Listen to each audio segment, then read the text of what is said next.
You're sitting in the Hippodrome of Constantinople. The year is 520 CE. Around you, 80,000 people are screaming, not cheering, screaming. On the stage below, a young woman is performing an act so explicit that the historian Procopius, writing just 20 years later, would claim he couldn't fully describe it, that it would be improper to record the details. This is Byzantium, an empire that crucified people in public squares, that blinded political enemies and paraded them through streets, that had no concept of censorship as we understand it. And yet Procopius says this act was too disturbing to document completely. Here's what we know. The woman's name is Theodora. In 6 years, she'll marry the future emperor Justinian. She'll become empress of the most powerful empire on earth. She'll commission great churches. She'll reform laws protecting women. But today, she's just another performer in the entertainment machine of Constantinople. And the machine is about to consume her completely. This isn't myth. This isn't propaganda from political enemies. Procopius was the official court historian. He had access to imperial records. He knew Theodora personally.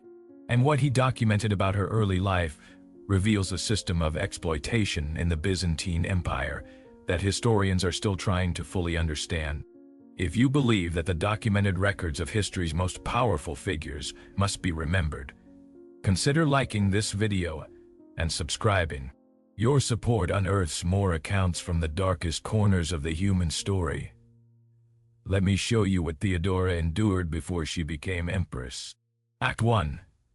The daughter of the bearkeeper. Theodora was born around 497 CE in Constantinople. Her father was Acacius, a bearkeeper for the Green faction at the Hippodrome. The factions were more than just sports teams. They were political parties, gangs, and social organizations all combined. The Greens and Blues controlled huge portions of Constantinople's working class. Being a bearkeeper was a respectable job, not wealthy, but stable. Acacius had a wife. 3 daughters had a wife. They lived in modest quarters near the Hippodrome. Then Acacius died. The year was around 502. Theodora was 5 years old. Here's where you need to understand Byzantine society. There was no social safety net, no welfare system. A widow with 3 daughters had essentially 2 options: remarry quickly or find a way to earn money. Theodora's mother tried option 1 first. According to Procopius's secret history, she quickly took a new husband and presented him to the Green faction, asking them to allow him to take over Acacius's position as bearkeeper. The Greens refused. They had already given the position to someone else, and they had been bribed to do so by a rival candidate.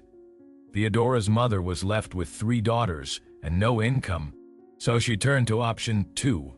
She became a performer, and she brought her daughters into the entertainment industry with her.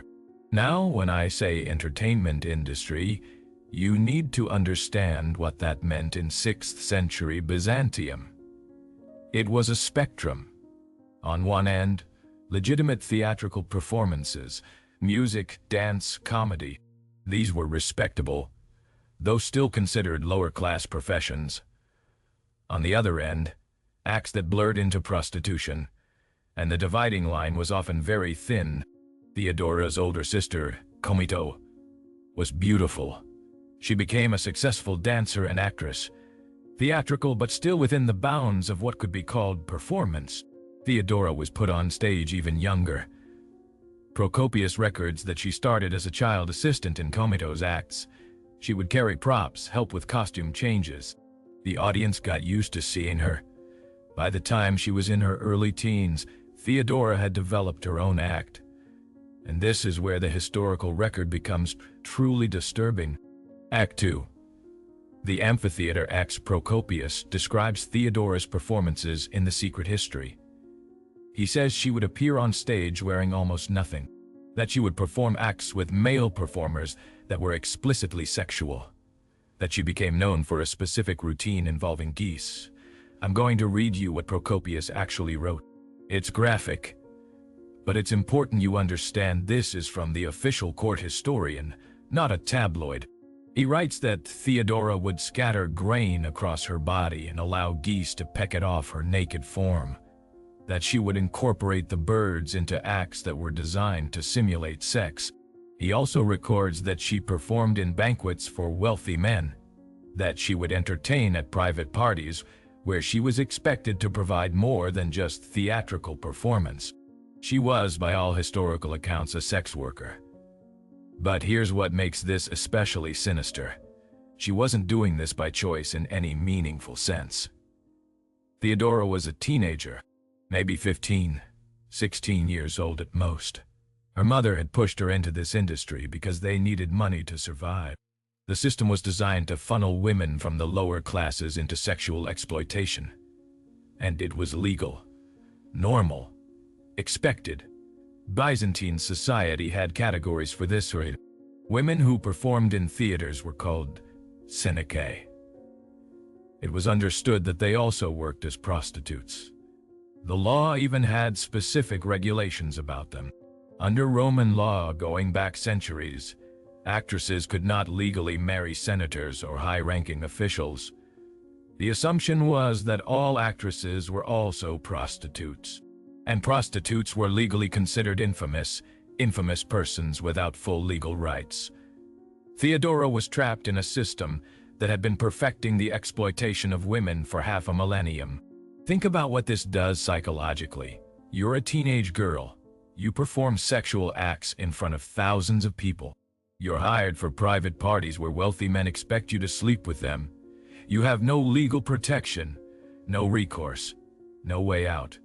Except one: find a wealthy patron.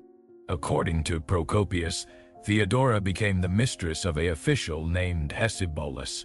He was governor of the Pentapolis, a region in North Africa that's now part of Libya.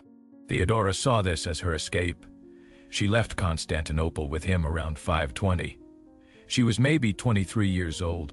For a brief moment, it must have seemed like she had found a way out of the machine. Then, Hesibolus abandoned her. The details are murky. Procopius says they had a falling out and Hesibolus threw her out. Left her stranded in North Africa with no money, no resources, no way to get home. Theodora was forced to work her way back to Constantinople. The journey took months, possibly over a year. She moved from city to city along the Mediterranean coast. What she did to survive is not recorded, but given her circumstances, it's not hard to imagine. By the time she made it back to Constantinople around 522, she was different, harder, more calculating, more determined never to be powerless again. And she had developed a plan. Act 3. The emperor's obsession. Justinian was the nephew of Emperor Justin I. In 522, he was in his late 30s, unmarried, already being groomed to inherit the throne. He was known as intelligent, pious, obsessed with legal reform and theological debates. He was also, according to multiple sources, completely inexperienced with women. This is where Theodora demonstrated true genius. She reinvented herself completely. She abandoned the theatrical world. She took up residence in a modest house near the palace. She started attending churches, performing acts of charity. She cultivated an image of reformed piety. And then she engineered a meeting with Justinian. The exact circumstances are debated, but what's clear is that Justinian became obsessed with her almost immediately. Procopius, even in his hostile secret history, admits Theodora was exceptionally intelligent. She was witty, charming when she wanted to be. She knew how to read powerful men because she had been performing for them since childhood. Within months, Justinian wanted to marry her. There was one problem. The law forbade it. Remember, actresses were categorized as infamous. They could not legally marry high-ranking officials, and Justinian was the heir to the empire. So Justinian changed the law. He went to his uncle, Emperor Justin, and convinced him to issue a decree. In 525, Justin published a new law allowing actresses who had reformed to marry anyone, including senators and imperial family members. The law was written specifically for Theodora. They married shortly after, and in 527, when Justin died, Justinian became emperor, Theodora became empress. The woman who had performed sex acts with geese in the hippodrome was now the most powerful woman in the Byzantine Empire. Think about what that transformation required: the discipline, the strategic thinking, the ability to completely remake her identity. But here's what's fascinating. Once Theodora had power, she used it in ways that suggest her early experiences shaped her profoundly. Act 4. The Empress who reformed the system as Empress. Theodora did something remarkable. She began dismantling the very system that had exploited her. One of her first acts was establishing a refuge for former prostitutes. It was called metanoia, which means repentance in Greek. Located in a former palace on the Asian side of Constantinople, it housed hundreds of women. Women who had been sex workers could come to metanoia. They would be given food, shelter, training in respectable trades. The goal was to give them a path out of prostitution.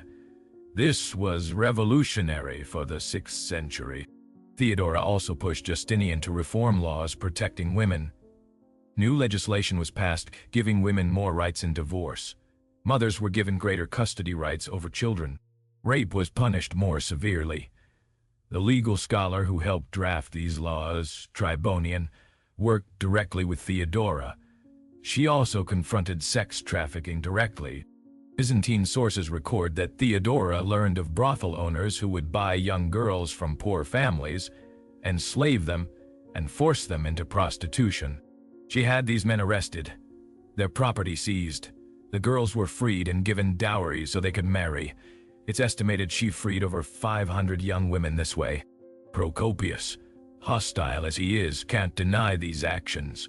He records them but interprets them cynically, suggesting Theodora was trying to buy good publicity.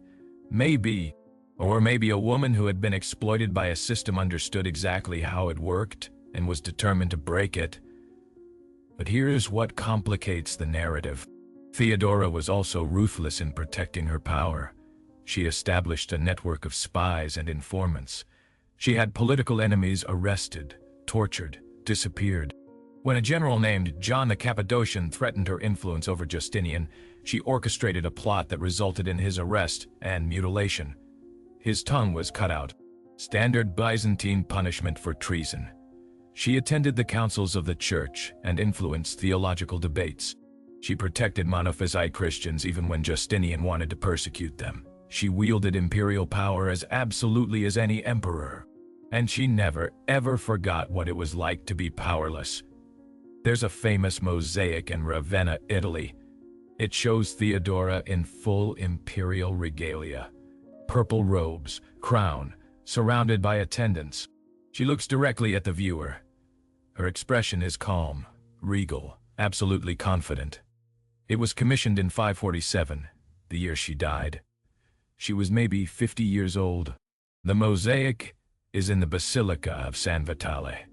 It's one of the most studied pieces of Byzantine art in existence. Historians have analyzed every detail: the positioning of her hands, the jewels in her crown, the attendants around her.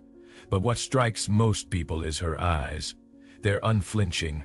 There's no softness there, no vulnerability. Those are the eyes of someone who survived the hippodrome. Act 5.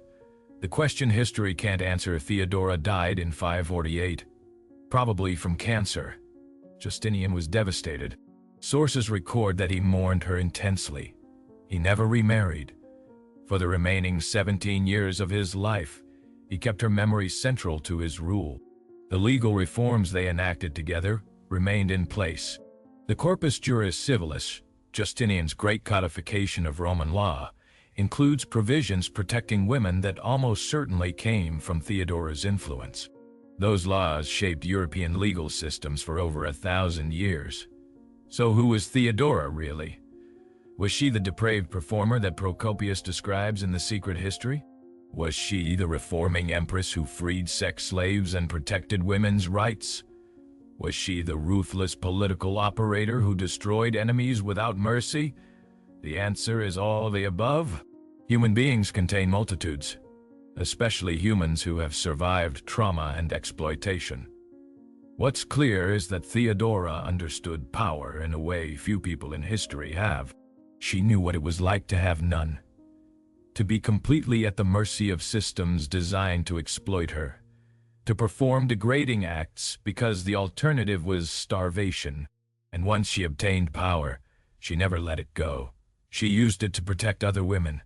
She also used it to destroy anyone who threatened her. Both things can be true. Here's what haunts historians about her story. How many other Theodoras were there? How many teenage girls in Constantinople were pushed into the entertainment industry? How many performed in the hippodrome and at private parties and never found a way out? We know about Theodora only because she married an emperor. The others are lost to history. But the system that exploited them wasn't unique to Byzantium. It existed in Rome before. It would exist in every major empire after. What makes Theodora remarkable isn't just that she escaped. It's that once she had power, she tried to dismantle the machine. The refuge at Metanoia operated for decades.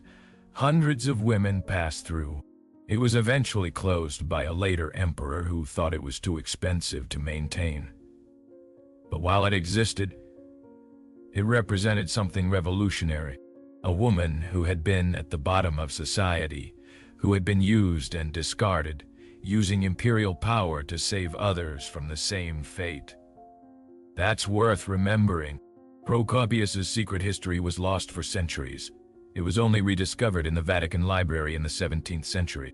When scholars first read it, they were shocked by its descriptions of Theodora. There were debates about whether to even publish it. Some argued it was too scandalous, too damaging to historical figures who couldn't defend themselves. But it was published, and the debate about Theodora has continued ever since. Was Procopius lying? Exaggerating? Engaging in character assassination because he resented a woman wielding power? Maybe partially. But modern Byzantine scholarship tends to think the broad outlines of Theodora's early life are accurate. The specific details about the geese might be exaggerated or distorted, but the fact that she was an actress and sex worker before marrying Justinian is well established. The real question is what we do with that information. Do we condemn Theodora for her early life, or do we recognize that she was a victim of a system, not an architect of it? I think the answer is clear. The mosaic in Ravenna still exists. Theodora stares out across 15 centuries, her eyes still unflinching. She knows what she survived. She knows what she had to do to survive it. And she knows that history will judge her forever. But she's not apologizing. If this exposed something about power, exploitation, and survival that you've never confronted before, hit that subscribe button and turn on notifications. We're going to keep uncovering the history they tried to erase. Drop a comment with your thoughts and I'll see you in the next investigation. The mosaic remembers, even when we want to forget it.